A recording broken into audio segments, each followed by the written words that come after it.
আরেকটা জায়গায় আমরা যদি যাই, সেটা হলো যে একটা চিন্তা আমাদের মধ্যে আছে যে এই যে আলাদা হয়ে গেল বাংলাদেশ, বা এই যে বাংলাদেশের জন্ম ঘটলো, এটার পিছনে মূল দায়টা হলো শেখ মুজিবুর রহমানের। মানে সেই মনে হয় বাংলাদেশকে আলাদা করতে হবে, পাকিস্তান ভেঙে ফেলতে হবে, এই চিন্তাটা মনে হয় উনিই নিয়ে আসছে। বাট এটা আসলে রিয়ালিটি না। তার আগেও এই চিন্তাটা ছিল, স্পষ্টভাবে ছিল, সামনে থেকেই ছিল। আমি আপনাদের কয়েকটা এক্সাম্পল দিই। 1949 সালে আওয়ামী মুসলিম লীগের নেতা আতাউর রহমান খান, তার কথা একটু আগে আমি বলতেছিলাম, ওই সময় একটা কনভেনশন হয়েছিল, গ্র্যান্ড ন্যাশনাল কনভেনশন, ওইখানে ঢাকায় আয়োজিত হয়েছিল। ওই গ্র্যান্ড ন্যাশনাল কনভেনশনে উনি স্বায়ত্তশাসনের কথা বলতেছিলেন, যে ফেডারেশনের স্বায়ত্তশাসন লাগবে। এবং এই জায়গায় এক্সাম্পল হিসেবে আনছে নেদারল্যান্ড এবং বেলজিয়ামের কথা। নেদারল্যান্ড এবং বেলজিয়াম একসময় একসাথে ছিল। বেলজিয়াম স্বায়ত্তশাসন চাইছিল, নেদারল্যান্ড দেয় নাই, তখন এটা আলাদা হয়ে গেছে।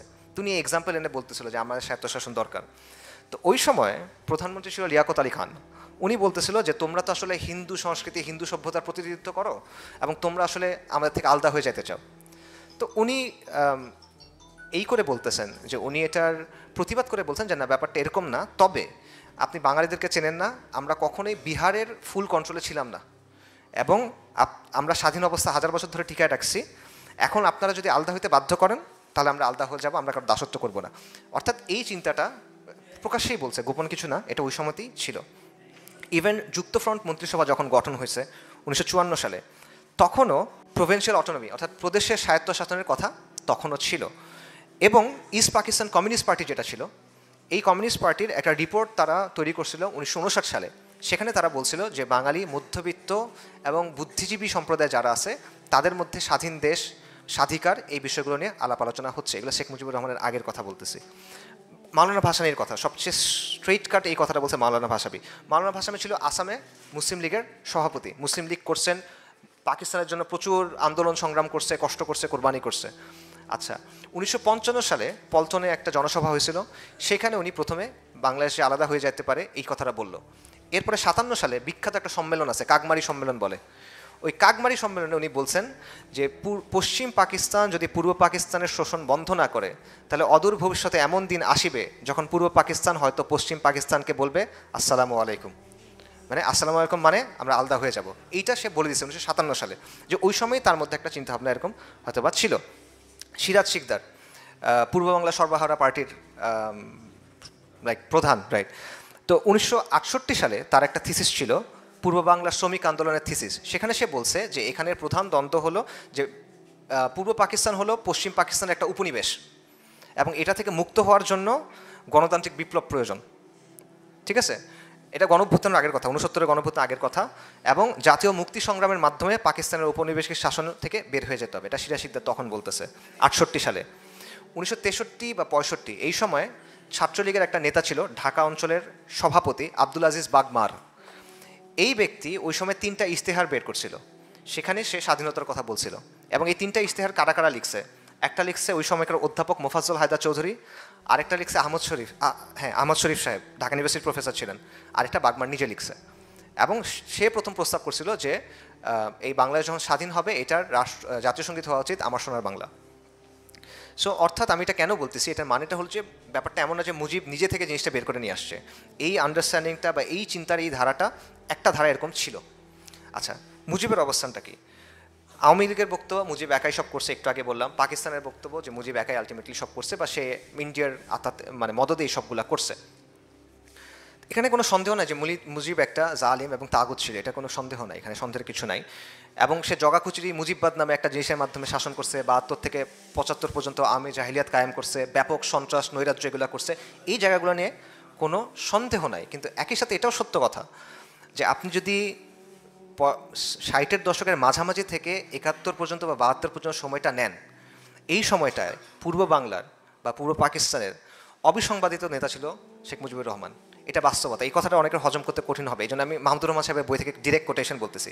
মাহমুদুর রহমান সাহেব তার বইতে বলতেছেন, Sheikh Mujibur Rahman was the undisputed leader of the people of east Pakistan. তার বইয়ের 4 নম্বর চ্যাপ্টারে পেজ 131-এ উনি বলছেন অবিসংবাদিত নেতা, আনডিসপিউটেড লিডার। এবং একই অধ্যায়ের শেষ দিকে উনি বলতেছেন, his position in 1970 was similar to that enjoyed by Jinnah in 1946. 1946 সালে জিন্নার অবস্থানটা কী ছিল? সে পুরা ভারতের মুসলিমের একদম অবিসংবাদিত নেতা জিন্না, কোনো প্রশ্ন ছাড়া। বলছে 70 সালে শেখ মুজিবের অবস্থান এটা ছিল। মাহমুদুর রহমান বলতেছে no fan of Awami League, no fan of Sheikh Mujib, কঠোর সমালোচক, বাট তিনি এই কথাটা বলতেছেন। এটা বাস্তবতা আসলে। এবং সো ব্যাপারটা এরকম আমি মনে করি না, আমার কাছে পড়ার পর যেটা মনে হচ্ছে যে আমার কাছে অনেক ঘাটার পর যেটা মনে হলো যে আপনি এককভাবে তাকে কেন্দ্রীয় অপরাধী বা কেন্দ্রীয় নায়ক যেটাই বলেন, নায়ক বা ভিলেন যেটাই বলেন, এটা আপনি তাকে আসলে বানানোটা লজিক্যাল না। বরং তার ভূমিকা অবশ্যই ক্রুশাল, ক্রিটিক্যাল ভূমিকা আছে, বাট আপনি এককভাবে সে থাকলে হয়েছে সে না থাকলে হবে না, ব্যাপারটা আসলে এরকম ছিল না। বরং শেখ মুজিবুর রহমান একটা অপরচুনিস্টিক পলিটিক্যাল লিডার ছিল, সুযোগ সন্ধানী রাজনৈতিক নেতা ছিল। রাজনৈতিক নেতারা এরকমই হয়, ম্যাকাভিলিয়ান, ঠিক আছে? সে ওই নীতি অনুযায়ী কাজ করে। এটা কীরকম, আমি তার রাজনৈতিক জীবনের দুটো চ্যাপ্টার দেখেন। ভারতীয় একজন কথা সাহিত্যিক আছে বাঙালি, মনোজ বসু। উনি বলতেছেন যে 1956 সালে একটা শান্তি সম্মেলন হয়েছিল চীনে, ওখানে উনি গেছিলেন ভারতের পক্ষ থেকে, শেখ মুজিবুর রহমান গেছিল পাকিস্তান বা পূর্ব পাকিস্তানের পক্ষ থেকে। ওইখানে শেখ মুজিব তাকে বলতেছেন যে দেখেন আমরা কিন্তু বাংলাদেশকে আলাদা করে ফেলবো, পূর্ব পাকিস্তানকে আলাদা করে ফেলবো। এবং 72 সালে তারা একবার দেখা হয়েছে, তখন মুজিব বলতেছেন যে আপনার মনে আছে আমি আপনাকে বলছিলাম আমরা আলাদা করে ফেলবো, এটা সে বলতেছে। আচ্ছা, আওয়ামী লীগের নেতা শাহ মোয়াজ্জেব হোসেন উনি বলতেছেন যে 1962 দিকে শেখ মুজিবুর রহমান একটা লিফলেট ছাপাইছিল নিজ উদ্যোগে, এটার নাম ছিল পূর্ববঙ্গ মুক্তি ফ্রন্ট। এবং সেই লিফলেটে এই স্বাধীনতার কথা ছিল, আলাদা হয়ে যাওয়ার কথা ছিল। এবং মোয়াজ্জেম হোসেনের বক্তব্য হলো শেখ মুজিব নিজে সাইকেল চালায় প্রেসে গিয়ে এটা ওইখান থেকে ছাপায় আনছে। আওয়ামী লীগ নেতার বক্তব্য মানবেন কি মানবেন না আপনাদের কথা, বাট এটা তার বক্তব্য। আচ্ছা, আগরতলা ষড়যন্ত্র মামলা যেটা, এটা দেখেন যে ঢাকায় তৎকালীন ভারতীয় হাই কমিশনের পলিটিক্যাল অফিসার শশাঙ্ক শেখর ব্যানার্জি উনি বলতেছেন যে একদিন মানিক মিয়া সাহেব আমাকে ডাকলো ইত্তেফাক অফিসে, ওই যে তোফাজুল হোসেন মানিক মিয়া এভিনিউ আছে না তার নামে, ওখানে গিয়ে দেখেন মুজিবুর রহমান বসা। তো তার সাথে অনেকক্ষণ কথাবার্তা বললো, 2 ঘন্টা কথাবার্তা বললো। তারপর বললো যে আপনার সাথে একটু স্পেশাল কথা আছে, আমরা একটা মেসেজ দিতে চাই নেহরু সাহেবকে। নেহরু তখন ইন্ডিয়ার প্রাইম মিনিস্টার। যে আমরা নেহরু সাহেবকে একটা মেসেজ দিতে চাই। মেসেজটা কি, যে আমরা মুক্তি সংগ্রাম করব এবং আমরা এটাকে এখান থেকে আলাদা করে ফেলবো, ঠিক আছে? এটা তার বইতে আছে, বইটার নাম হলো India Mujibur Rahman Bangladesh liberation and Pakistan. এই বইটাতে এটা আছে যে শেখ মুজিবুর রহমান চাচ্ছে পূর্ব পাকিস্তানকে আলাদা করে ফেলতে, এই জন্য তারা নেহরুর মাধ্যমে ভারতের নৈতিক, রাজনৈতিক, সামরিক সমর্থন চায়, কূটনৈতিক সমর্থন চায়। আচ্ছা, এরপরে হলো আগরতলা ষড়যন্ত্র, যেটা বলা হয় যে 1963 সালের জানুয়ারির শেষ দিকে শেখ মুজিবুর রহমান, ওই যে রেসপন্স আসতেছিল না, সে তো নোট পাঠাইলো, ওই দিক থেকে রেসপন্স আসতেছে না, তখন নিজেই সে আগরতলা চলে গেল, ত্রিপুরার আগরতলায়। এবং সেখানে তাদের যে মুখ্যমন্ত্রী শচীন্দ্রলাল সিং, তার সাথে দেখা করলো এবং একই কথা বললো যে বেসিক্যালি আলাদা করে ফেলবো, সাপোর্ট দেন। তো ওই শচীন সিংহ নেহরুর সাথে দেখা করতে গেল, কিন্তু নেহরু তখন এটার চাচ্ছিল না, কারণ চীনের সাথে গ্যাঞ্জাম চলতেছিল ভারতের তখন। তো সে বলছে যে না, এখন এই জিনিসটা আসলে করা যাবে না, এটা আমরা করতে চাচ্ছি না। এবং এটাও শচীন সিংহের এই বক্তব্য আছে একটা বইয়ে, ফয়েজ আহমেদ নামে একজন লেখকের, বইটার নাম হলো আগরতলা মামলা, শেখ মুজিব ও বাংলার বিদ্রোহ, এই বইতে এটা আছে। তো এই জায়গা থেকে আপনি দেখবেন যে অ্যাটলিস্ট 1963 পর্যন্ত ক্লিয়ারলি শেখ মুজিবুর রহমানের মধ্যে এই যে পূর্ব পাকিস্তানকে বিভক্ত করার বা আলাদা করার একটা চিন্তা ছিল, কিন্তু নেহরু তাকে তখন সাপোর্ট দেয় নাই, তাই সে আগাতে পারে নাই। ঠিক আছে, এটা একটা দিক, কিন্তু এটা একটা অন্য একটা দিক আছে। সেটা কি দেখেন যে আওয়ামী লীগের পক্ষ থেকে 6 দফা দাবি উত্থাপন করা হলো। আমরা জানি 6 দফাটা লিখছিল আসলে 2 জন আমলা, একজনের নাম হলো রুহুল কুদ্দুস, একজনের নাম হলো আহমেদ ফজলুর রহমান। এরা সবাই মানে সিনিয়র সচিব টাইপের ছিল। এবং এটা মূলত ছিল একটা মানে রাজনৈতিক বক্তব্য হিসেবে, চাপ দেওয়ার একটা হাতিয়ার হিসেবে। রাজনৈতিক আলাপ আলোচনাতে অনেক বক্তব্য থাকে, দফা টফা প্রেজেন্ট করা হয় প্রেশারের জন্য, নেগোসিয়েশনের জন্য, এরকমভাবে। বাকি এটা আওয়ামী লীগ খুব ভালোভাবে ক্যাপচার করে এবং ইউজ করে, এবং শেখ মুজিব এটাকে তার মূল রাজনৈতিক মানে ইশতেহার টাইপের বানায় ফেলে 6 দফা। কিন্তু 6 দফার মধ্যে কিন্তু দেশ স্বাধীন করার কোনো কথা নাই। এবং 69-এর এর কিছুদিন পরে যেটা হলো, শেখ মুজিবুর রহমানকে জেলে নিয়ে গেল আগরতলা ষড়যন্ত্র মামলার জন্য, যেটা আসলে এই ষড়যন্ত্র ছিল, বাস্তবে ছিল। আওয়ামী লীগের একজন সংসদের দ্বারা স্বীকারও করছিল এই হাসিনার সময় যে আগরতলা ষড়যন্ত্র সত্যি ছিল, আসলেই ছিল, ষড়যন্ত্র করছি আমরা, গর্ব করে বলছিল। তো ওইটার জন্য তাকে তখন জেলে নিয়ে যাওয়া হয়। 69-এ গণঅভ্যুত্থান হইলো, তখন তাকে মুক্তি দেওয়া হলো। এরপরে কিন্তু আপনি তার কাছ থেকে স্বাধীনতার কোনো কথা পাবেন না, একেবারে পাবেন না। 72 পর্যন্ত তার মুখে স্বাধীনতার কোনো কথাই নাই। বরং ব্যারিস্টার মওদুদ আহমেদ, উনি শেখ মুজিবের সহকারী ছিলেন ওই সময়, উনি বলতেছেন যে শেখ মুজিব জেল থেকে মুক্ত হওয়ার পরে ইয়াহিয়া সাহেবের সাথে দেখা করতে গেল, ইয়াহিয়া খানের সাথে, এবং সেখানে আশ্বস্ত করলো যে 6 দফা দিয়ে পাকিস্তান ভাঙবে না, এটাতে পাকিস্তান সুসংহত হবে, এটাতে পাকিস্তান আরও স্ট্রং হবে, ঐক্য হবে, শান্তি বজায় থাকবে, এটা আমি আলাদা করতে চাচ্ছি না। 70-এর নির্বাচন দেখেন, আওয়ামী লীগ তো নির্বাচন করলো, কোনো জায়গায় তারা এখানে স্বাধীনতার কথা বলে নাই, কোনো জায়গাতে স্বাধীনতার কোনো বলা হয় নাই। এবং এই নির্বাচনে আওয়ামী লীগ জিতলো, জিতার পরে বাই ডিফল্ট পাকিস্তানের প্রধানমন্ত্রী হওয়ার কথা শেখ মুজিবুর রহমানের। 71 সালের ইভেন জানুয়ারিতে ইয়াহিয়া খান ঢাকায় আসলো, এসে সে পরিচয় করে দিল পাকিস্তানের নেক্সট প্রধানমন্ত্রী শেখ মুজিবুর রহমান, এভাবে বললো। তো তার জায়গা থেকে চিন্তা করেন, একজন পলিটিশিয়ান, ক্যালকুলেটিভ প্রফেশনাল, সুযোগ সন্ধানী পলিটিশিয়ান, তার জন্য কোন অপশনটা বেটার? যদি এভাবে চায় আমি পাকিস্তানের প্রধানমন্ত্রী হব, অন্য অপশনটা হলো একটা অনিশ্চিত সিভিল ওয়ার, তাই না? কোন অপশনটা সে চুজ করবে? সাধারণ মানুষ, লজিক্যাল মানুষ, সে বলবে যে আমি প্রধানমন্ত্রী হতে চাই। এবং এটাই শেখ মুজিবুর রহমানের পরবর্তী সব আচরণ থেকে আপনি এটা প্রমাণ পাবেন। এবং তাজ হাশমি সাহেব তার বইতে মার্কিন স্টেট ডিপার্টমেন্টের কয়েকটা ডকুমেন্টের কথা আনছেন। সেখানে মার্কিন দূতাবাসের কনসাল জেনারেল আর্চার কেন ব্লাড উনি বলতেছেন যে জানুয়ারি মাসে 1971 জানুয়ারি মাসে আওয়ামী লীগ নেতৃত্ব এবং ইয়াহিয়া খানের মধ্যে তলে তলে একটা সমঝোতা হয়ে গেছে। কি সমঝোতা? শেখ মুজিবুর রহমান প্রধানমন্ত্রী হবে, ইয়াহিয়া খান প্রেসিডেন্ট হিসেবে থেকে যাবে। এটা মার্কিন ডকুমেন্টের মধ্যে আছে, তাজ হাশমি সাহেব তার বইতে আনছে। 71 জানুয়ারি থেকে দেখেন, জানুয়ারি থেকে মার্চ পর্যন্ত অবস্থানটা দেখেন। মুজিব নির্বাচনে জিতছে, বোঝাপড়া হয়ে গেছে, এখন ক্ষমতা হস্তান্তর করা হবে, এটাই তো, দ্যাটস ইট, আর কোনো সমস্যা নাই। সমস্যাটা হইল কোথায়? সমস্যাটা করলো কে? সমস্যাটা করলো ভুট্টো সাহেব এবং পাকিস্তানি আর্মি, বেসিক্যালি, যে তারা একজন বাঙালির কাছে পাওয়ারটা হস্তান্তর করতে চায় না, যে এটা সম্ভব না, এটা কল্পনা করতে পারছে, এটা মানতে পারছে না যে একটা বাঙালি, ওই যে যারা কলা বাগানের পেছনে গিয়ে প্রয়োজন সারে, যারা মুরগি হালাল করতে পারে না, যারা অর্ধেক খতনা করা বা খতনা না করা, যারা অর্ধেক হিন্দু, তাদেরকে আমরা কীভাবে পাকিস্তানের এই করি? এটা তো সম্ভব না। তো এরপর কি হলো, তারা প্রেশারাইজ করলো এবং ইয়াহিয়া খান 28 ফেব্রুয়ারি বললো যে না, একটা ন্যাশনাল অ্যাসেম্বলি মিটিং হওয়ার কথা, এটা বন্ধ করবো আমরা।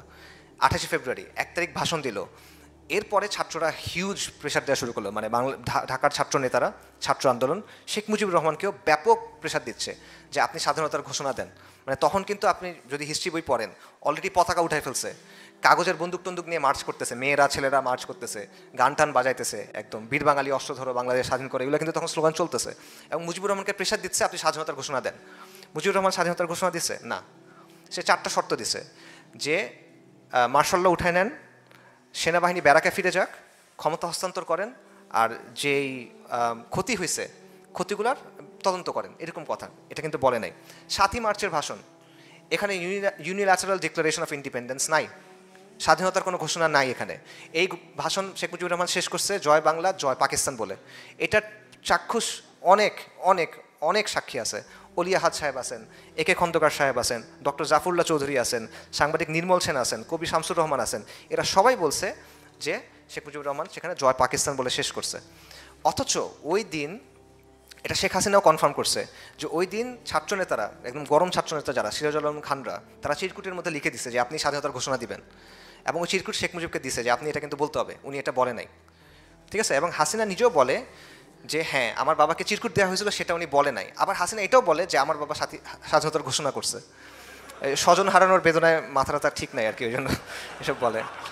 আচ্ছা, সো আলটিমেটলি দেখেন যে এরকম অনেকগুলো প্রমাণ আছে, আরও অনেক প্রমাণ আছে। শেখ মুজিবুর রহমান এইখানকার আমেরিকান এমবাসির সাথে যোগাযোগ করছে যে আপনারা ইয়াহিয়াকে বলেন পাওয়ার হস্তান্তর করতে, আমার দলের র্যাডিক্যালরা আমাকে অনেক বেশি চাপ দিচ্ছে স্বাধীনতার ঘোষণা দিতে। এবং সবচেয়ে বড় যেটা প্রমাণ, 7ই মার্চ যদি স্বাধীনতার ঘোষণা হয়, 24শে মার্চ পর্যন্ত তারা করলোটা কি? মিটিং করছে, প্রথমে ইয়াহিয়া খানের সাথে, তারপর ভুট্টো সাহেবের সাথে, মানে 3 জন মিলে। এবং মিটিংয়ের পরে শেখ মুজিব বের হয়ে এসে বলতেছে যে হ্যাঁ হ্যাঁ অগ্রগতি হচ্ছে, আমাদের আলোচনায় অগ্রগতি হচ্ছে। স্বাধীনতা ঘোষণা হয়ে গেলে কিসের অগ্রগতি? এখন মিটিংটাও আবার কিসের? রাইট, তো হয় না, এটা ডাজন্ট কম্পিউট। এরপর কি হলো? এরপর হলো 25শে মার্চের ক্র্যাকডাউন। 25শে মার্চের রাত্রে ক্র্যাকডাউন হলো, শত শত মানুষ মারা গেল। নাপাক আর্মি, যাদের কাজ হলো মুসলিম মারা, তাদের একমাত্র ক্রেডিট এখন পর্যন্ত এটাই। বাংলায়, বালুচিস্তানে, ওয়াজিরিস্তানে, এই জায়গাগুলোতে মুসলিম মারাটা তাদের আসলে মানে একমাত্র ক্রেডেন্সিয়াল আর কি। অনেক মানুষ মারা গেল। আপনারা ডেড রেকনিং পড়েন, শর্মিলা বসুর বই, আবারও এটা আওয়ামী ন্যারেটিভ না, সেখানেও কিন্তু সংখ্যা দেওয়া আছে যে খালি 25শে মার্চে বলা হচ্ছে, পাকিস্তানিদের কনভারসেশন, আর্মির কনভারসেশন নিয়ে আসছে যে অ্যাটলিস্ট এর ভিতরে ঢাকা ইউনিভার্সিটি এবং পুরান ঢাকা এই অঞ্চলে অ্যাটলিস্ট 300 মানুষ মারা গেছে, ঠিক আছে। এখন মানুষের সংখ্যাটা 300 মানুষ কম নাকি বেশি, আপনি এটা আসলে কী বলবেন? তো এই জিনিসপত্র হলো। এরপরেও তাজউদ্দিন সাহেব শেখ মুজিবের কাছে গেছে টেপ রেকর্ডার নিয়ে, আপনি স্বাধীনতার ঘোষণা দেন, আমরা এটা প্রচার করব, আপনি আমাদের সাথে আসেন, আমরা আপনাকে সেফ হাউসে নিয়ে যাব। শেখ মুজিব কী বললো? 27 তারিখ হরতাল ডাকছি, বাসায় গিয়ে আরাম করে ঘুমাও, ব্যাপক হরতাল হবে 27 তারিখ। স্বাধীনতার ঘোষণা কোথায়? আচ্ছা, এবং তাজউদ্দিন সাহেব বলতেছেন যে 72 সালের 10 জানুয়ারি যখন শেখ মুজিবুর রহমান দেশে ফেরত আসছে, তখন তাজউদ্দিনকে বলতেছে, তাজউদ্দিন তোমরা তো পাকিস্তান ভেঙেই ফেললা। এটা সে বলতেছে, তাকে বলতেছে তোমরা তো পাকিস্তান ভেঙেই ফেললা। এরকম অনেক এই আছে যে মেজর জেনারেল খাদেম হোসেন রাজা, উনি এইখানে পোস্টেড ছিল ঢাকাতে। তার কাছে মার্চে 2 বার শেখ মুজিবুর রহমান যোগাযোগ করছে মানুষের মাধ্যমে যে আমাকে শেল্টার দাও, কারণ আমার দলের র্যাডিক্যালরা এটা বলতেছে ওইটা বলছে, তারা এগুলা করবে। 2 বার সে করছে। এবং সবচেয়ে বড় যেটা এক্সাম্পল, যে মুজিব কিন্তু পাকিস্তানে তো তাকে নিয়ে গেছে বন্দি জেলে, সে ঘটনার প্রভাব কিছু জানে না। 71 সালের 20 ডিসেম্বর জুলফিকার আলী ভুট্টো গেছে তার সাথে দেখা করতে। ভুট্টো গিয়ে বলতেছে এই ঘটনা ঘটছে, এটা তো আলাদা হয়ে গেছে, এখন আমি পাকিস্তানের প্রেসিডেন্ট এবং আমি চিফ মার্শাল ল অ্যাডমিনিস্ট্রেটর। তো এটা কি হলো? আমি মেজরিটির নেতা, আমি নির্বাচনে দেখছি, আমি এটা হব, তুমি আমাকে রেডিও স্টেশনে নিয়ে যাও, টিভি স্টেশনে নিয়ে যাও, আমি বলতেছি এটা আবার ঠিক হয়ে যাবে, এরকম কথাটা সে বলা শুরু করছে। আচ্ছা, সো আলটিমেটলি আপনি দেখেন যে মুজিবুর রহমান লাইফে 3টা ফেজ আছে, আসলে 4টা ফেজ আছে, আসলে আমরা 3টার কথা বলি। একটা হলো প্রথমে সে পাকিস্তানের জন্য আন্দোলন করছে মুসলিম লীগের হিসেবে। তারপরে সে আমরা দেখি যে 56 বা 63 বা এই সময় পর্যন্ত সে চাচ্ছে যে বিচ্ছিন্ন বা মানে আলাদা করে ফেলবে ইন্ডিয়ার সাহায্য নিয়ে। লিফলেট বিলি করছে, আগরতলা ষড়যন্ত্র মামলা ইত্যাদি ইত্যাদি হয়েছে। কিন্তু যখন নেহেরু অসম্মতি জানাইছে, তারপর যেটা হয়েছে যে তার চিন্তা পাল্টাইছে এবং সে নিয়মতান্ত্রিক রাজনীতির দিকে গেছে। এবং আলটিমেটলি 69-এর পর থেকে আপনি দেখেন যে সে কিন্তু প্রধানমন্ত্রী হইতে চায় তখন, কারণ তার জন্য ওটা তখন ক্লিয়ার একটা রাস্তা হয়ে গেছে। এবং সে আলটিমেটলি হয়েছেও, কিন্তু ফেয়ার অ্যান্ড স্কোয়ার নির্বাচনে জিতে সে হয়েছে, তার জন্য দরকার নাই এখন বিপ্লবী রাজনীতি করার, সেটা হয়েই যাচ্ছে। সো এইটা হলো আরেকটা বিষয়। এবং তার যে বৈশিষ্ট্য যে সে আসলে 2টা দিককে খুশি রাখার চেষ্টা করতো। একদিকে সে পাকিস্তানি এলিট যেটা আছে বা পাকিস্তানের জেনারেলরা যারা আছে তাদের সাথে দেখা করতো এবং তাদেরকে বলতো হ্যাঁ হ্যাঁ ঠিক আছে পাকিস্তানের পক্ষে আছে, এই সেই হ্যান ত্যান, আমি দেশপ্রেমী। আবার তার দলের যারা র্যাডিক্যালস যারা, তাদেরকে বলতো যে হ্যাঁ হ্যাঁ তোমাদের সাথে আছি, তোমরা কাজ করো, আগে যাও আগে যাও আগে যাও। সবাই সাথে কথা বলতো, সবার পিঠে হাত বুলাতো, একজনের কথা শুনতো আরেকজনের দিকে তাকাইতো, সবাইকে বুঝ দিয়ে রাখার একটা ক্যাপাসিটি তার ছিল। বড় নেতা তাদের এগুলো থাকে আসলে। মানুষ যেটা তার কাছে শুনতে চাইতো সেটা সে মানুষকে শোনাতে পারতো, কিন্তু সে তার নিজের একটা অপরচুনিটি খুঁজতো যে আমি এখান থেকে কীভাবে আসলে ক্যাশ করতে পারবো। এবং মুনতাসির মামুন লিখছে যে শেখ মুজিবুর রহমান একটা অনিচ্ছুক জাতিকে স্বাধীনতা নিয়ে আসছেন, স্বাধীনতা দিছেন, একটা অনিচ্ছুক জাতির জন্য তিনি স্বাধীনতা নিয়ে আসছেন। বাস্তবতা হলো যে ইতিহাস, প্রেক্ষাপট, তাকদির অনিচ্ছুক শেখ মুজিবকে একটা স্বাধীন দেশের প্রধান বানায় দিছে। এটা হলো বাস্তবতা।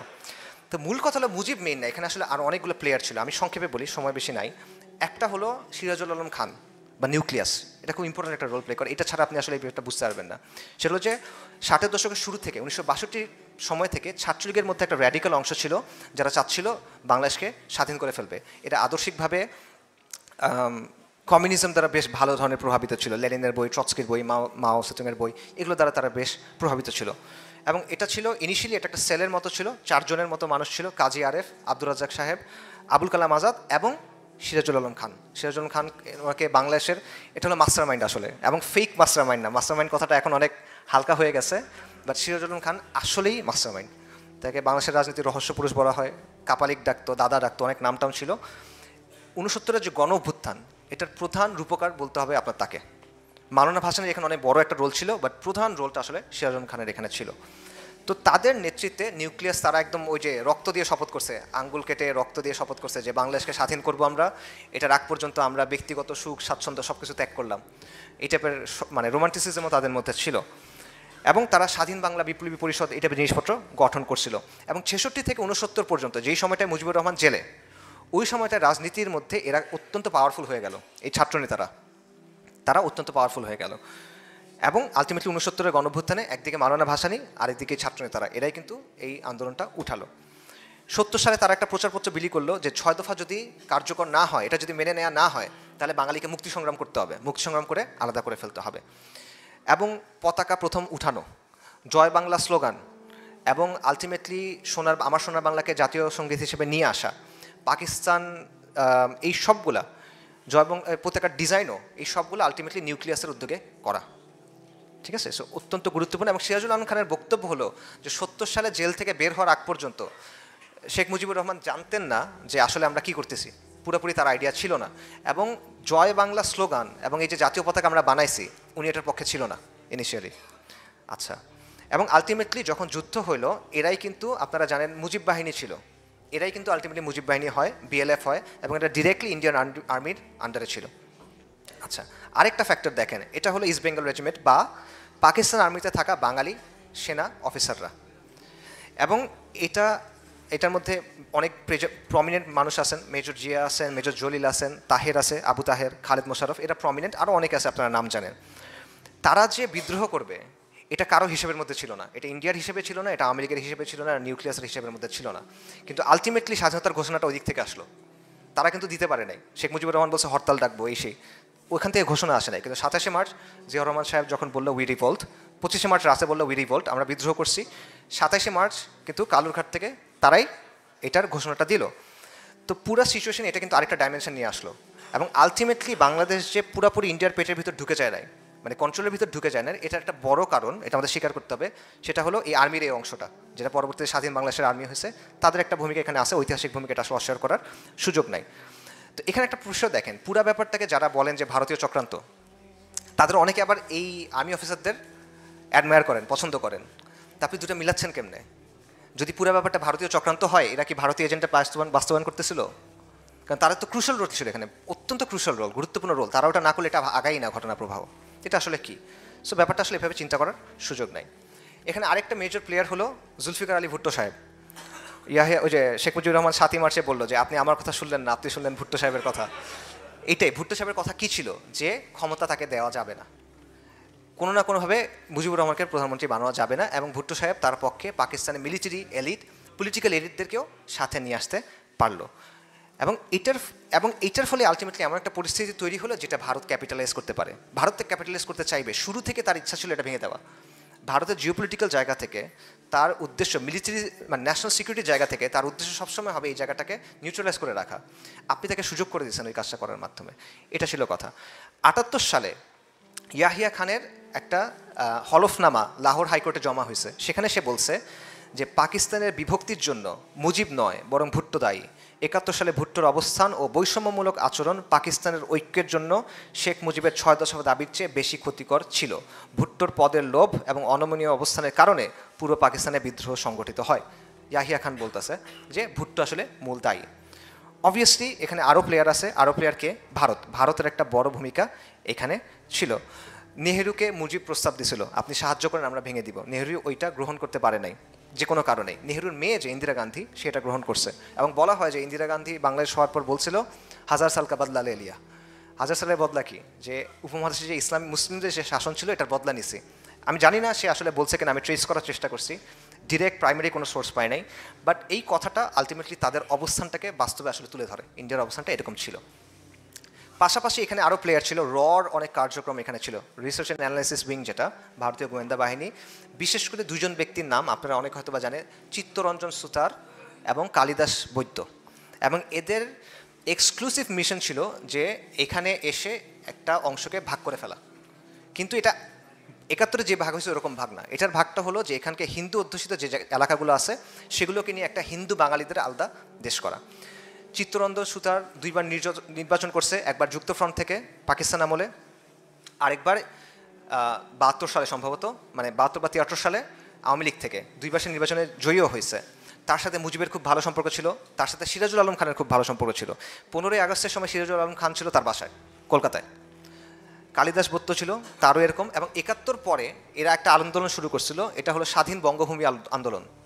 তাদের প্ল্যান ছিল দক্ষিণ পশ্চিমাঞ্চল, যেটা খুলনা, ফরিদপুর, পটুয়াখালী, বরিশাল, এগুলাকে তারা আলাদা করে ফেলবে, আলাদা করে একটা হিন্দু বাঙালিদের আলাদা দেশ হবে, স্বাধীন বঙ্গভূমি আন্দোলন, বাঙালি হিন্দুদের জন্য আলাদা দেশ।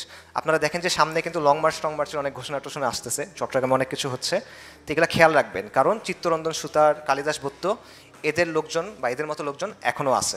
বিশেষ করে আওয়ামী লীগ যখন পাওয়ারে থাকে না, এটা তখন অনেক বেশি সক্রিয় থাকে, এটা মাথায় রাখার ব্যাপার আছে। সো শেষের দিকে যদি আমরা যাই, সেটা হলো যে 71 কি কাঙ্ক্ষিত ছিল নাকি অনাকাঙ্ক্ষিত ছিল, এটা একটা প্রশ্ন আসে। আমি বলবো 71 অবশ্যম্ভাবী ছিল, এটা ইনএভিটেবল হয়ে গেছিল, এই বাস্তবতাটা ইনএভিটেবল হয়ে গেছিলো। এবং এটা মূলত হয়েছিল পাক আর্মি, নাপাক আর্মি এবং পাক এলিটদের জন্য, সেখানকার যে পলিটিক্যাল এলিট তাদের জন্য। আপনি একটা দেশ বানাচ্ছেন ইসলামের নামে, আপনি একটা দেশ বানাচ্ছেন মুসলিম পরিচয়ের নামে, কিন্তু সেখানে ইসলামের কিছু নাই, সেখানে মুসলিম পরিচয়ের কিছু। তো এই অসন্তোষটা তারা তৈরি করছে, এবং এটাকে কাজে লাগাচ্ছে কে? ভারত। এটাকে কাজে লাগাচ্ছে সিরাজুল আলম খানরা, এটাকে কাজে লাগাচ্ছে এটসেট্রা এটসেট্রা। বাট তারা যদি এই কাজটা না করে এই সিচুয়েশনটা এইভাবে তৈরি হয় না। ইসলামপন্থীদের ভূমিকার ব্যাপারে কিছু কথাবার্তা বলি, বিতর্কিত কথাবার্তা। সেটা হলো যে ইসলামপন্থীরা মোটা দাগে রাজনৈতিক ঐক্যের পক্ষে ছিল, যে পাকিস্তান অখণ্ড থাক এটার পক্ষে তারা ছিল।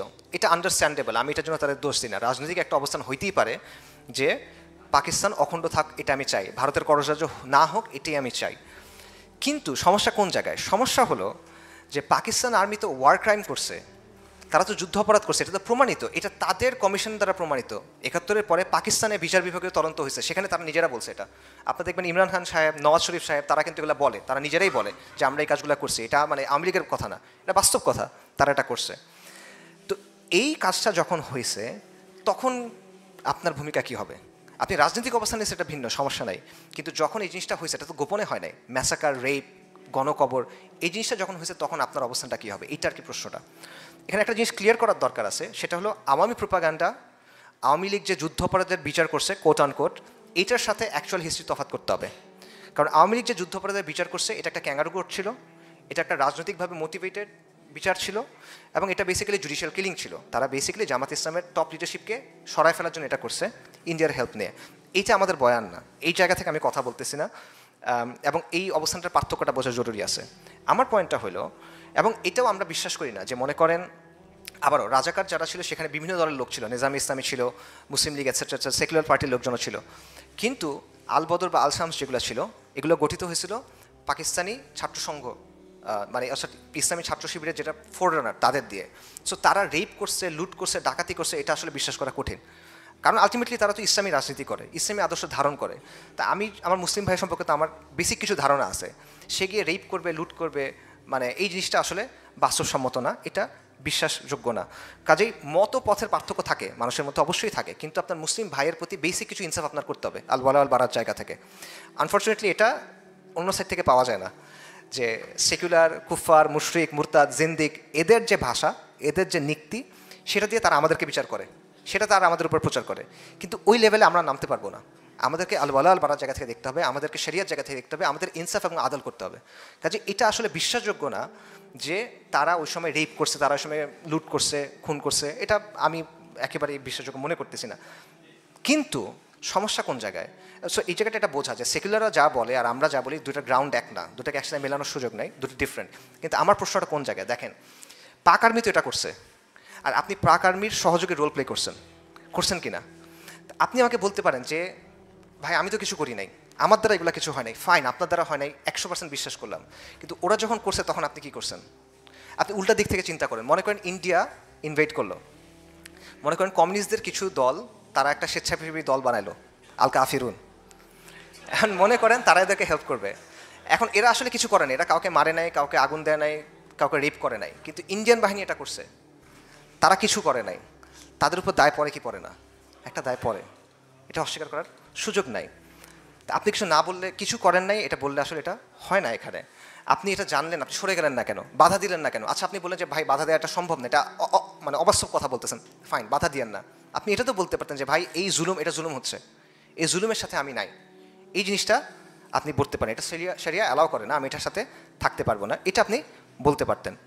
আচ্ছা, সো দেখেন 71-এর ব্যাপারে জামাত ইসলামের যে অবস্থান, এটাকে আমি কোনো বড় সমস্যা মনে করি না। এটা রাজনৈতিক একটা অবস্থান থাকতেই পারে যে আমি অখণ্ড পাকিস্তান চাই, এটা অ্যাকচুয়ালি লজিক্যাল, কারণ তাদের যুক্তিটা কি যে মুসলিমরা এক থাকা দরকার, বিভক্ত হলে মুসলিমরা দুর্বল হবে, এটা কে, এটা সে দ্বিমত করে কে? কেউ দ্বিমত করে না, মুসলিমরা একসাথে থাকা দরকার, বিভক্ত হলে মুসলিমরা দুর্বল হবে। বাংলাদেশ আলাদা হলে ভারতের কররাজ্য হয়ে যাবে, বাস্তব তো, আমরা তো দেখছি এটা, আমি জাহিদের সময়টা দেখছি, এটা তো বাস্তব, তাদের এই অ্যাসেসমেন্ট ভুল ছিল না। তো এই জায়গায় তাদের অবস্থান সঠিক ছিল, তারা সঠিক প্রমাণিত হয়েছে, তবে আংশিক সঠিক প্রমাণিত হয়েছে, কারণ কররাজ্য যেমন হয়েছে এরকম 75 সালের 15ই আগস্টও কিন্তু হয়েছে, 75 সালের 7ই নভেম্বরও কিন্তু হয়েছে, জুলাইও কিন্তু হয়েছে 2024-এর। ভারত কিন্তু ফুল কন্ট্রোলে কখনোই আসলে নিতে পারে নাই। সো এই জিনিসটাও হয়েছে, বাকি তাদের অবস্থানটা এই জায়গায় একেবারে ইলজিক্যাল, ইরেশনাল এমন কিছু আমি মনে করি না। সমস্যা ওই জায়গায় যে জুলুমটা যখন হইল, এই সময় তো আপনি সরে যান নাই, বাধা না দেন ভাই, সরে তো যেতে পারতেন, এই জিনিসটা। এবং দ্বিতীয়ত মানুষের পালস বোঝা, ইতিহাসের গতিপথ বোঝা, এই জায়গাটা একটা ভুল হয়েছে, এই জিনিসটা একটা ভুল হয়েছে। এবং এটা শুধুমাত্র তাদের না, যেটা আমি বললাম যে সামগ্রিকভাবে ইসলামী ঘরানার অবস্থান ছিল যে পাকিস্তানের এর পক্ষে, অখণ্ডতার পক্ষে। তারা ওই বিষয়টা বুঝতে ব্যর্থ হয়েছেন যে জনমত, জনগণের অবস্থান কোন জায়গায় চলে গেছে, বিশেষ করে 25শে মার্চের পর বিশেষ করে 25শে মার্চের পরে, এর আগ পর্যন্ত আপনি নাও যদি বুঝেন।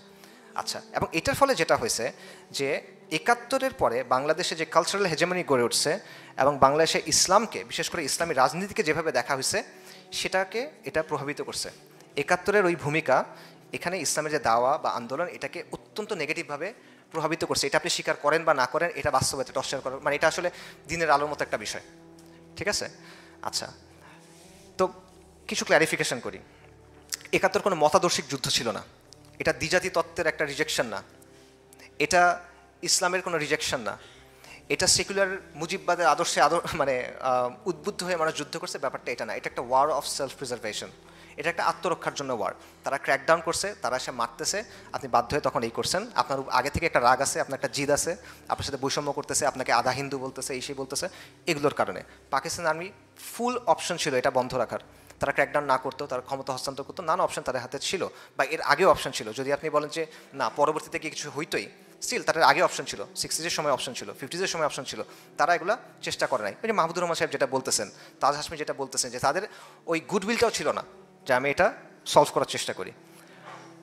এই কারণে এটা আসলে আপনার বলার কোনো সুযোগ নাই যে সাধারণ মানুষ আদর্শিক কারণে পাকিস্তান থেকে আলাদা হয়ে গেছে। এটা তারা আত্মরক্ষার কারণে এটা হইতে হয়েছে, আর কোনো কিছু না, জুলুমের কারণে, আত্মরক্ষার কারণে। পাশাপাশি আরেকটা প্রশ্ন যে পাকিস্তান যে ভেঙে গেল, এটা কি ইসলামের ব্যর্থতা কিনা? না, কখনো না, এটা ইসলামের কোনোদিনও ব্যর্থতা না, এটা মুসলিম পরিচয়ের ব্যর্থতা না, এটা হলো পাকিস্তানের ব্যর্থতা। পাকিস্তান নামক যে রাজনৈতিক প্রকল্পটা ছিল এটা সেটার ব্যর্থতা। ইসলামকে বাদ দিয়ে, ইসলামের শিক্ষা বাদ দিয়ে, ইসলামের মূলনীতি বাদ দিয়ে, ইসলামের শরিয়া বাদ দিয়ে আপনি কি মুসলিম পরিচয় রাখবেন? পাকিস্তান এই কাজটা করার চেষ্টা করছে এবং তার ফলে এটা টিকে নাই। ইসলামের শিক্ষা কি? কুরাইশদের এলিট মুসাব ইবনে উমাইর রাদিয়াল্লাহু আনহু আর বিলাল ইবনে রাবাহ, হাবশি একজন গোলাম যিনি মুক্ত হয়েছেন, একসাথে ভাই। সালমান আল ফারেসি, সুহাইব আর রুমি, একসাথে ভাই। আউস এবং খাজরাজ মারামারি করতেছিল গলায় গলায়, মানে একদম গলায় তলোয়ার ধরে রাখা অবস্থা, তারা ভাই হয়ে গেছে। আনসার এবং মুহাজির তারা ভাই হয়ে গেছে।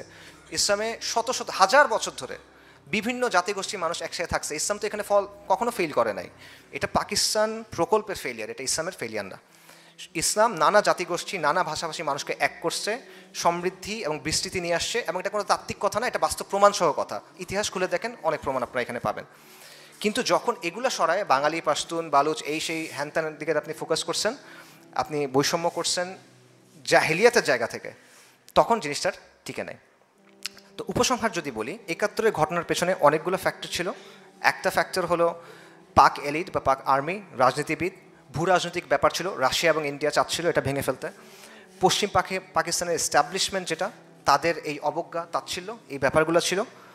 পাশাপাশি কট্টরপন্থী র্যাডিক্যাল যারা ছিল, সিরাজুল আলম খান এটসেট্রা, এরা ছিল। মুজিবের একটা ভূমিকা ছিল, ইন্দিরা গান্ধীরও একটা বড় ভূমিকা ছিল। ইন্দিরা গান্ধী এখানে ক্রুশাল একটা রোল প্লে করছে। বর্তমানে বাস্তবতা কি? যেই পাকিস্তান আর্মি সেই দিন বাংলাদেশিদের হত্যা করছিল বা বাঙালি মুসলিমদের হত্যা করছিল, সেটা এখনও পাকিস্তানের মুসলিমদের হত্যা করতেছে ওয়াজিরিস্তানে, খাইবার পাখতুনখোয়াতে। আর যারা ওই দিন বলছিল যে আমরা ভারতের বন্ধু হয়ে তোমাদের জান, মাল, সম্পদ, সম্মান সুরক্ষা করব, এতদিন আমরা দেখছি তারা কি করছে আমাদের সাথে। আমাদেরকে আয়না ঘরে ঢুকেছে, আমাদেরকে গুম করছে, খুন করছে, চোখ উঠায় ফেলছে, মারতে মারতে পিটায় মেরে ফেলছে এতদিন, তাই না? তারা আপনার জান, মাল, সম্মান রক্ষা করার কথা বলছে, তারাই তো ক্ষমতায় ছিল, তারা এতদিন এই জিনিসটা করছে। এবং পাকিস্তানের অবস্থা কি? যে আজকে তার আপনি লা ইলাহা ইল্লাল্লাহর কথা বলে বলছেন, শরিয়ত আছে সেখানে? শরিয়ত নাই। ইনসাফ আছে, আদল আছে সেখানে? নাই ওখানে। তাদের সবচেয়ে বড় বড় মিলিটারি মানে ভিক্টরিগুলো কি? তারা কোন মানুষকে সবচেয়ে বেশি মারছে? হিসাব করে দেখেন, মুসলিমদেরকে মারছে সবচেয়ে বেশি। আর বাংলাদেশের অবস্থাটা কি? নবী সাল্লাল্লাহু আলাইহি ওয়াসাল্লামকে নিয়ে যখন প্রচণ্ড ধরনের অবমাননা হয়েছে, সেটা নিয়ে আপনি কথা বলতে গেছেন, রাষ্ট্রশক্তি দিয়ে আপনাকে ক্র্যাকডাউন করে হত্যা করা হয়েছে, মিডিয়াতে সেটা ব্ল্যাক আউট করা হয়েছে, আপনাকে তারপর অপরাধী বানানো হয়েছে যে তুমি হলো তাণ্ডবকারী। এটা হলো বাস্তবতা। তো দেখেন, পাকিস্তান এবং বাংলাদেশ আলটিমেটলি দুইটাই ফেইল করছে এই জায়গায়। যে এই উপমহাদেশে মানুষ চাচ্ছিল কি? লা ইলাহা ইল্লাল্লাহ। পাকিস্তান এটা দিয়ে তো হয়েছে, ইসলাম দিয়ে চাইছে, তারা আল্লাহর গোলামি চাইছিল। আমরা গোলামি পাইছি কার? একবার ইন্ডিয়ার, একবার আমেরিকার গোলামি পাইছি আমরা। তো আসলে মানে আমরা লা ইলাহা ইল্লাল্লাহ পাইছি নাকি আমরা মানুষের তন্ত্রমন্ত্র পাইলাম? এবং আপনি এখন আমি মানে কোনটা নিয়ে আনন্দ করব আর কোনটা নিয়ে খুশি হব আমাকে বলেন। এই জায়গায় আমি কি অর্জন করছি আর আমি কি হারাইছি বলেন। আমার কোন পথে যাওয়ার কথা ছিল, আমি কোন পথে গেলাম, এবং আমি এখন কোথায় আছি? দশকের পর দশক হয়ে গেছে, এখন আমরা অন্ধকারের মধ্যে ঘুরে বেড়াইতেছি। এটা হলো বাস্তবতা। এবং এটার মূল কারণটা হলো আল্লাহর আইন এবং গায়রুল্লাহর আইন। ইসলাম এবং গায়রুল্লাহর যে system, secularism, secular state, democracy, liberalism, এই বিষয়গুলোর পার্থক্যটা, এই বিষয়গুলোর দ্বন্দ্বটা আমরা বুঝতেছি না বা এড়ায় যাচ্ছি। এবং আমরা শুধু এটা করতেছি না, অনেক ক্ষেত্রে আমরা এই সেকুলার শাসক যারা আল্লাহর আইনকে বাতিল করতেছে, হালালকে হারাম করতেছে, হারামকে হালাল করতেছে, নতুন আইন প্রণয়ন করতেছে, আপনার উপর এটা বাধ্যতামূলকভাবে চাপাই দিচ্ছে, তাকে আমি গিয়ে বলছি সে সেরই শাসকের মতো। এই জিনিসটা আমরা করতেছি এবং আমরা সময়ের দাবি এবং জাতির পালস বুঝতেও আলটিমেটলি ব্যর্থ হচ্ছি, বারবার আসলে আলটিমেটলি আমরা ব্যর্থ হচ্ছি, যেই কারণে অনেক সময় ইসলামী দাওয়া যেটা, ইসলামী আন্দোলন যেটা, এটা ব্যাহত হচ্ছে। এবং সবচেয়ে বড় কথা হলো যে ইসলাম এবং সেকুলারিজমের যে দ্বন্দ্ব, যেটা মূল সংঘাত, আসলে এই বিষয়টা আমরা ধরতে পারতেছি না। এবং যতদিন আমরা এটা ধরতে পারবো না, ততদিন আমরা বিভিন্ন গোলকধাঁধায় ঘুরতে থাকবো। যদি আপনি সরল পথ থেকে সরে যান, তাহলে বাকি কী থাকে? বিচ্যুতি। সরল পথ থেকে সরা, সিরাতুল মুস্তাকিম থেকে সরার পরে থাকে বিচ্যুতি, আর কিচ্ছু না। আমরা বাস্তববাদী হওয়া, প্র্যাগম্যাটিজমের কথা বলে অনেক কিছু গ্রহণ করতেছি এবং এটার ফলে আমরা দেখতেছি যে স্বল্প মেয়াদে, শর্ট রানে আমাদের কিছু গেইন আছে, বাট লং রানে এটা আমাদের ক্ষতি ছাড়া আর কিছু দিচ্ছে না। পাকিস্তানের চিন্তাটা কোত্থেকে আসছিল? সৈয়দ আহমেদ শাহিদ রাহিমাহুল্লাহ, শাহ ইসমাইল শাহিদ রাহিমাহুল্লাহ, তাদের একটা চিন্তা ছিল যে ভারতবর্ষের, হিন্দুস্তানের মুসলিমদের একটা ইসলামী ইমারা লাগবে, তারা শরিয়ার আন্ডারে থাকবে। এই চিন্তাটা স্যার সৈয়দ আহমেদ আলিগড়ের বিশ্ববিদ্যালয় আর মুসলিম লীগের হাত ধরে কি হলো? Liberal Democratic secular Pakistan. আপনি ইসলাম ফালায় দিয়ে মুসলিম জাতীয়তাবাদ করছেন, যেটার মধ্যে রুহটা নাই, ইসলামী সেটার মধ্যে নাই। সেটার রেজাল্ট হলো যে আজকে এই অবস্থা। আর এটার রিয়াকশানে আমরা কি করলাম? এটা রিয়াকশানে আমরা গিয়ে ধরলাম বাঙালি জাতীয়তাবাদ। যেই বাঙালি জাতীয়তাবাদ বারবার কি করে? আওয়ামী জাহিলিয়াতকে নিয়ে আসে। যে বাঙালি জাতীয়তাবাদ বারবার আমাদেরকে ভারতের করদ রাজ্য বানানোর চেষ্টা করে। এটা আর কি অবস্থা। এবং এই দুষ্টচক্র, এবং আমরা একবার বলছি ইসলাম, যেই জায়গায় আমাদের যাওয়ার কথা, আবার প্র্যাগম্যাটিজমের কথা বলতে গিয়ে আমরা বলছি না, ইসলাম না, লিবারাল ডেমোক্রেসি, সিভিল ডেমোক্রেটিক ইসলাম, ওয়েলফেয়ার স্টেট, এই ধরনের নানা কথাবার্তা আমরা বলে বেড়াচ্ছি। এইভাবে বারবার প্র্যাগম্যাটিজমের কথা বলে, বারবার প্র্যাকটিক্যাল হওয়ার কথা বলে আমরা মূল জায়গা থেকে সরে যাচ্ছি এবং শর্ট রানে আমরা মনে করতেছি আমরা গেইন করতেছি, লং টার্মে আমাদের চেয়ে বড় লুজার আসলে আর কেউ নাই। এবং এই দুষ্টচক্র থেকে যদি আপনি বের হতে চান, তাহলে আলটিমেটলি আমাদের ইসলামের দিকে ফিরে যেতে হবে, পরিপূর্ণভাবে ইসলামের পথের দিকে ফিরে যেতে হবে, নামে না, বাস্তবে পরিপূর্ণভাবে আপনার ইসলামের দিকে ফেরত যেতে হবে। পূর্ণাঙ্গ দিন হিসেবে ইসলামের শাশ্বত যে নীতি, ইসলামের চিরন্তন যে ব্যবস্থা, সেটাকে গ্রহণ করতে হবে। তাই আসেন আমরা শপথ করি যে কোনো ক্ষণস্থায়ী মতবাদ না, মানুষের বাঁচানোর কোনো তন্ত্রমন্ত্র না, আমাদের যাইতে হবে ইসলামের চিরন্তন যে সিস্টেম আছে সেটার দিকে, ইসলামের শরিয়ার দিকে। এবং তাহলেই আমরা এই দুষ্টচক্র থেকে মুক্তি পাবো, তাহলেই আমরা আমাদের কমের অস্তিত্ব, নিরাপত্তা এবং ধারাবাহিকতা রক্ষা করতে পারবো। এটার জন্য সময় লাগবে, এটা আগামীকাল হয়ে যাবে না, এটার জন্য সময় লাগবে। সময় লাগুক, কষ্ট করেন, কুরবানি করেন, শহীদ হন, সমস্যা কি? আল্লাহ তো আপনাকে বলছেন সাফল্যের কথা। এই জিনিসটা আমাদের চিন্তা করতে হবে। এটাই আমাদের পথ এবং এটাই আমাদের আহ্বান। আগুনের ফুলকিরা এসো জড়ো হই, দাবানল জ্বালবার মন্ত্রে, বজ্রের আক্রোশে আঘাত হানি মানুষের মন গড়া তন্ত্রে। আগুনের ফুলকি হয়ে ওঠেন। ওয়া আখিরি দাওয়ানা আলহামদুলিল্লাহি রাব্বিল আলামিন। আসসালামু আলাইকুম।